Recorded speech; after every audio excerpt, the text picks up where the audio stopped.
안녕하세요. 안녕하세요. 네, 개강이 해버렸습니다. 학생들도 괴롭겠지만 저희 선생님들도 개강이 마냥 반갑지만은 않지만 그래도 파이팅하는 마음으로 오늘 영상을 찍기로 해서 만났는데요. 다 두고 오셨다고 마이크도 안 가져오시고 오늘 좀 음질이 안 좋더라도 양해를 부탁드리겠습니다. 우리 지난번에 바하를 우리가 어떻게 칠 수 있을까 얘기해보는 시간을 가졌었는데요. 오늘은 모차르트 소나타 필수적으로 치게 되는 곡들이잖아요. 그래서 그걸 어떻게 칠 수 있을지 한번 얘기를 해보도록 하겠습니다. 모차르트 잘 치려면 뭐 어떻게 쳐야 돼요? 모차르트는 소리. 네. 모차르트만의 소리가 있어요. 그러니까 모든 작곡가가 다 그렇지만 그렇죠. 예. 일단 첫 번째로 말씀드리고 싶은 거는 소리가 막 살아있어야 돼. 살아있다는 게 어떤 거예요? 살아있다는 게 그러니까 약간 이게 비유가 맞는지 모르겠어요. 네. 그냥 갓 잡은 물고기 있잖아. 물고기를 갓 잡았어. 낚시를 해서 이렇게 놓으면 물고기가 막 팔딱팔딱 뛰잖아. 네. 그런 물고기가 있고 네. 마트에 가서 보면은 이제 네. 죽어있는 물고기가 있잖아요. 네. 팔딱팔딱 살아있는 뛰는. 소리. 살아있는 생동감. 그렇지. 네. 그리고 이건 어떻게 보면 일맥상통한 얘기인데 네. 소리에 그 스피릿이 있어야 돼. 오, 그렇군요. 그럼 어떻게 할 수 있죠? 소리를 만드는 수밖에 없죠. 네. 그러니까 가끔씩 모차르트를 너무 네. 재미없게 치는 경우도 있고 네. 물론 이제 악보에 있는 걸 다 지켰어. 근데 그게 단 거지. 재미없거나 네. 지루한 경우가 많아요. 그리고 음표가 적다 보니까 그 안에서 내가 굉장히 다양한 상상력과 다양한 소리를 내야지만이 지루하지 않게 들릴 수 있는데 그런 소리에 대한 연구가 가장 중요하죠. 그런 생각을 한번 해보게 되는 것 같아요. 초기 고전이라고 볼 수 있는데 피아노 포르테가 처음 등장하던 시기였고 피아노의 소리가 딱 등장한 시기였기 때문에 네. 그때 이미지의 피아노 소리는 어땠을까 상상해보는 게 되게 좋은 그렇죠. 생각일 것 같아요. 그렇죠. 그리고 생동감이라는 걸 말씀하셨었는데 생동감이라는 거는 단순히 큰 소리를 얘기하는 건 아닐 거 아니에요. 절대 아니죠. 네, 그러면 어떻게 글쎄 해요? 그렇게까지밖에 제가 설명을 못 드리겠는데 네. 본인이 찾아내야죠. 소리라는 거는 네. 그러니까 이런 소리를 내라라고 말하기는 굉장히 쉬워요. 네. 그리고 우리가 이렇게 지적하기도 쉽지. 네. 어떤 조금 더 깔끔한 소리를 내라, 뭐 풍성한 소리를 내라. 근데 그런 소리를 내기까지의 그 과정은 네. 본인의 몫이고 그리고 그게 하루아침에 되면 너무 좋겠지만 또 굉장한 노력과 시간이 필요한 작업이죠. 아까 또 이제 너무 단순하게 치는 연주들이 있다고 말씀을 하셨었는데 우리가 이제 현 시대에는 많은 작품들을 연주를 하잖아요. 네. 막 더 복잡한 리듬과 화음과 테크닉과 이런 거를 막 접하다가 모차르트를 딱 접했을 때는 정말 너무 단순하게 느끼는 거예요. 자기 스스로가. 그러니까 그거를 그냥 단순하게 이해를 해버리는 거죠.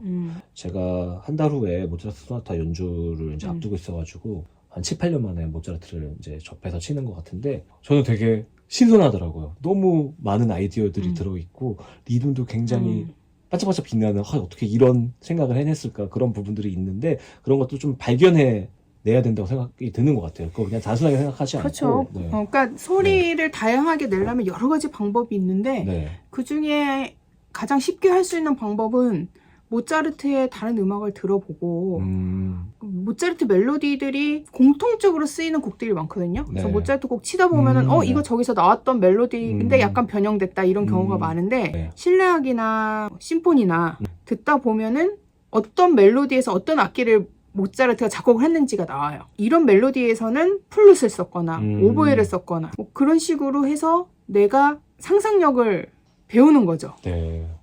피아노 외에 다른 악기로 만들어진 곡을 들어보면 많이 도움이 되겠네요. 그렇죠. 저는 모차르트를 좀 좋아하게 됐던 것들이 좀 오페라를 들어보면서 네, 오페라도 느꼈던 좋고. 느낌들이 있거든요. 그래서 좀 그런 것들도 많이 도움이 되겠네요.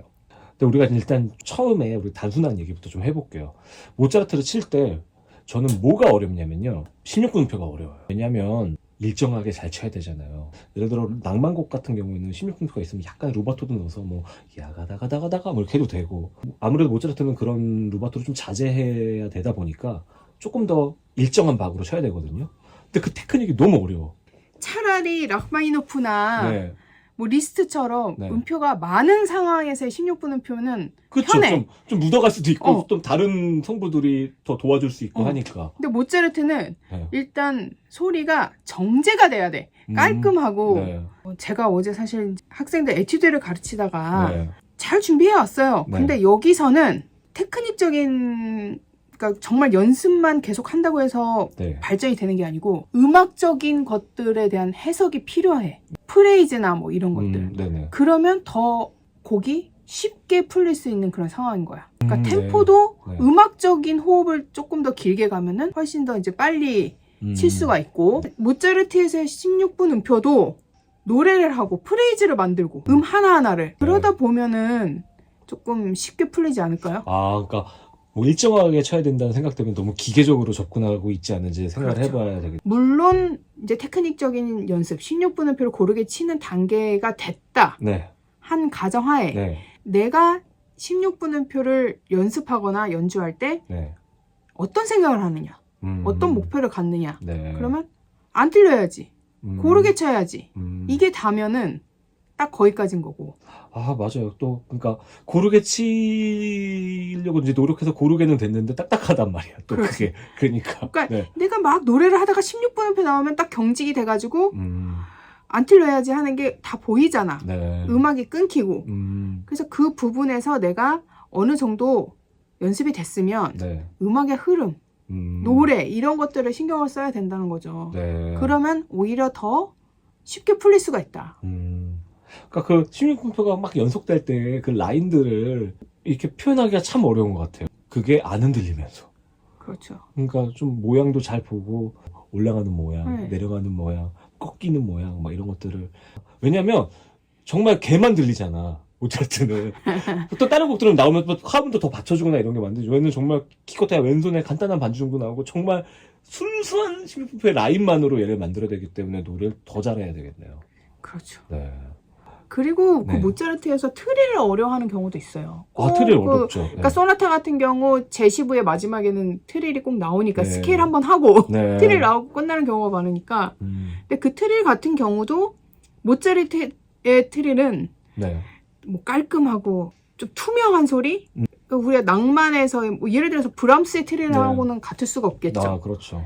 근데 그런 트릴들이 굉장히 거칠거나 무겁거나 지저분하거나 이러면 맞지가 않는다. 현악기 같은 경우도 그렇지 않을까요? 그러니까 낭만을 연주할 때의 비브라토랑 네. 고전을 연주할 때의 비브라토가 같을까? 비브라토까지 없으면 음정이 들리겠지. 그럼 음정이 굉장히 깔끔해야 될 거 아니야. 모차르트. 왜 우리 어렸을 때 향상음악 이렇게 하면 모차르트 듣기 좀 힘들었지 않았어?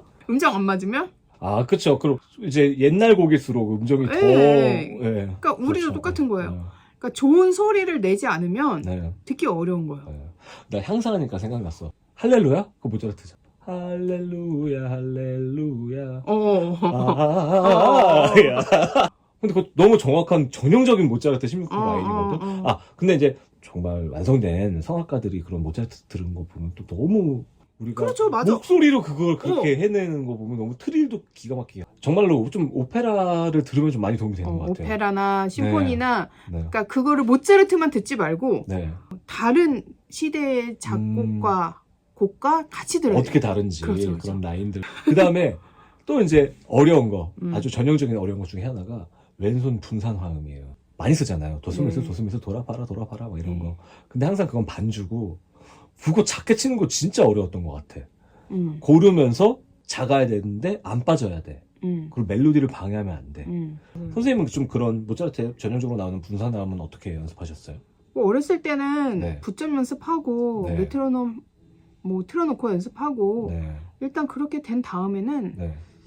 작게 치는 게 어렵죠. 작게 치면 또 빠지고 네. 안 빠지려고 하면 뭐 튀어나오고 네. 사실 이제는 우리가 네. 당연한 연습이잖아. 네. 당연한 연습. 이제 그걸 또 넘어서서 네. 이 왼손의 역할을 잘 봐야죠. 그러니까 분산 화음인데 어떤 화음이냐. 그래서 그것도 똑같아. 왼손을 단지 고르게만 치느냐. 작고 고르게만 네. 치는 게 나의 목표인가. 네. 아니면 화음 변화를 혹은 오른손 멜로디를 서포트 해주는 음악적으로 또 흐르게 해주는 심지어 가벼워야 되잖아. 근데 네. 보통 거기까지 생각하기가 어려운 것 같아요. 근데 저도 이제 연습하면서 조금 깨달았던 것들은 뭐 그렇게 치기도 어려운데 거기서 뭐 화음 변화랑 뭐 그런 것까지 어떻게 만들어요 이렇게 말을 하지만 오히려 그거를 조금 만들어서 칠 때 테크닉이 그게 더 쉬워. 맞아. 그러니까. 어. 뭐 슈페이지도 똑같다니까. 네, 그쵸. 예. 근데 그게 어려워. 왼손 반주 컨트롤하는 네. 연습으로는 제일 좋죠. 네. 사실 그때 배워놔야죠. 근데 그거 연습 잘 해놓으면 되게 많은 도움을 받는 것 같아. 다른 테크닉에. 예를 들면 쇼팽 녹턴을 치더라도 네. 뭐 왈츠나 마주카를 칠 때도 왼손 반주가 네. 어느 정도의 크기로 쳐야 되는지는 아닌지 알 거 아니야. 네. 오른손하고 똑같이 크게 칠 수는 없잖아. 어렸을 때 내 기억에 생각보다 더 작게 쳐야 되는 거였어, 항상. 그쵸. 항상 나는 작은 것 같은데 크다고 그랬거든, 어, 선생님이. 맞아.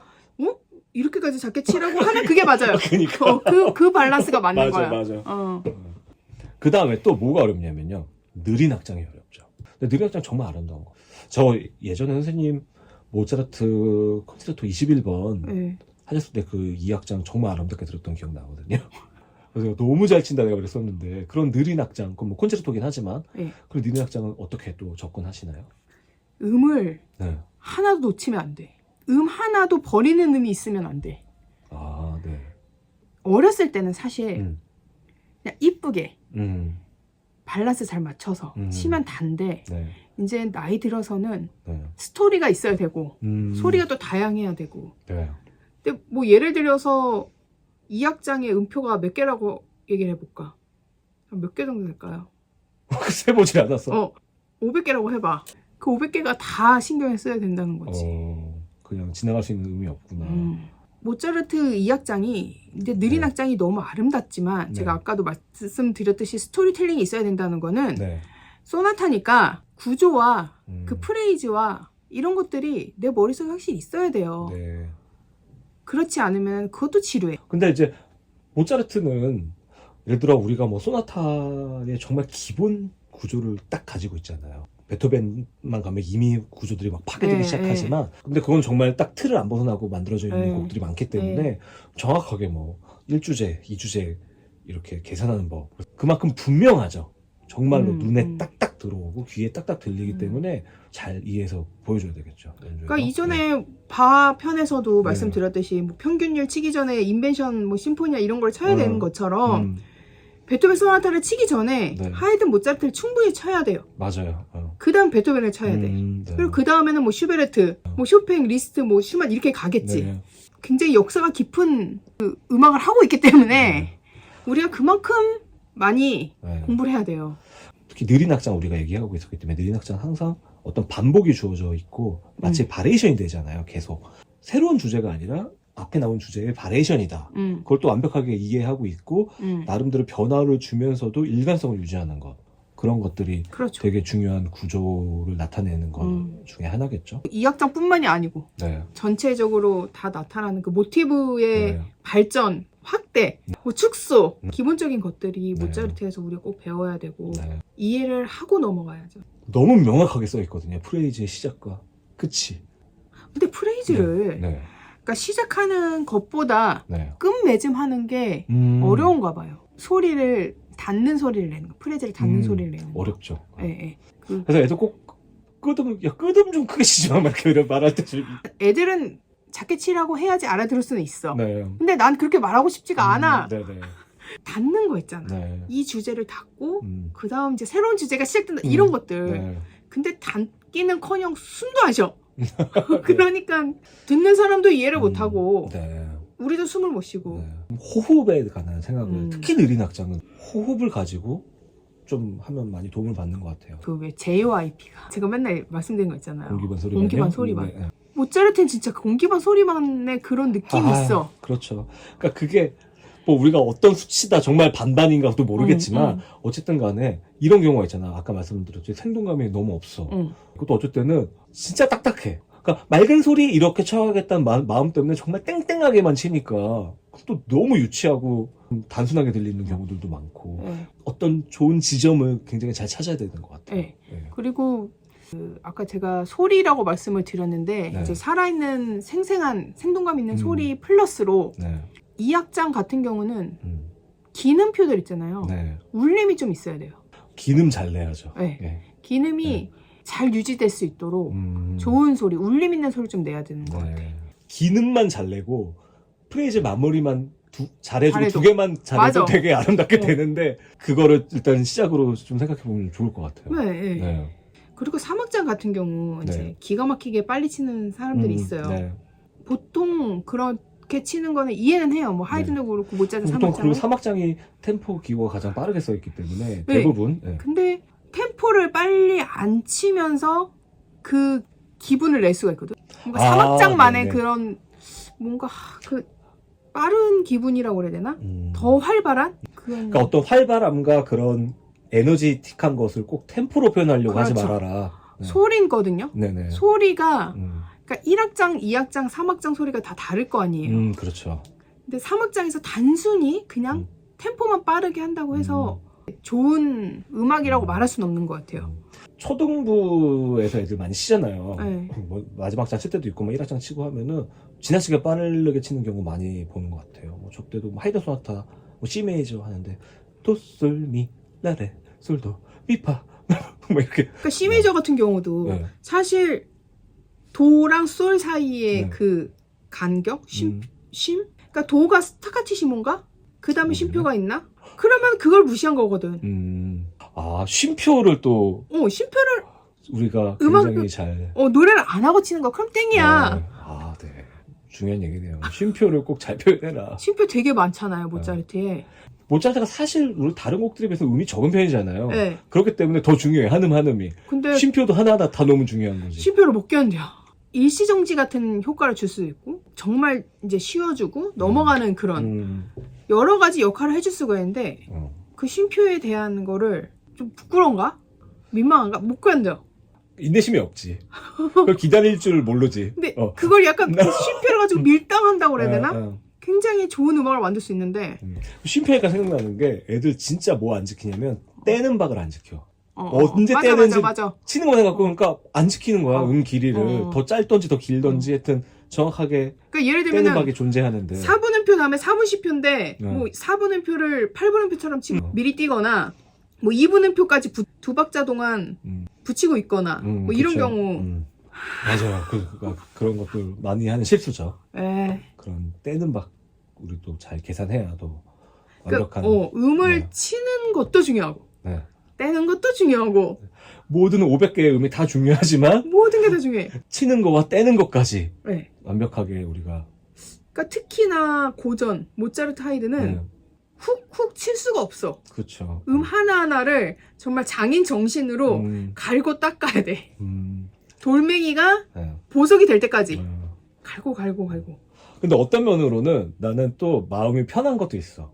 악보에 답이 거의 있기 때문에 그렇지. 막 후기곡 가면은 내가 알아서 해결하는 게 좀 많단 말이야. 그 모순되는 것부터 이거 뭐 잡으라고 되는데 도저히 잡을 수 없고 막 이런 것들이 막 너무너무 힘든 게 있는데 사실 모차르트들은 악보에 답이 다 있어갖고 일단은 잘 네. 내가 겸손한 마음으로 이렇게 한음 잘 뚫어지게 보면서 맞아요. 만들어내는 그런 작업이 있기 때문에 그게 오히려 되게 순수하고 나는 마음이 편할 때가 있더라고. 그거는 네. 선생님이 네. 뭔가 자유로움과 상상력이 있기 때문이야. 근데 오히려 낭만은 네. 곡이 완성되고 완성되지 않고를 네. 구별하기 쉽잖아요. 근데 모차르트와 베토벤은 이 수준 차이, 음. 곡의 완성도의 차이, 그거를 내가 어느 정도까지 해야 되는 건지. 네. 내가 할 건 다 했어. 근데 그 다음 뭘 해야 되지?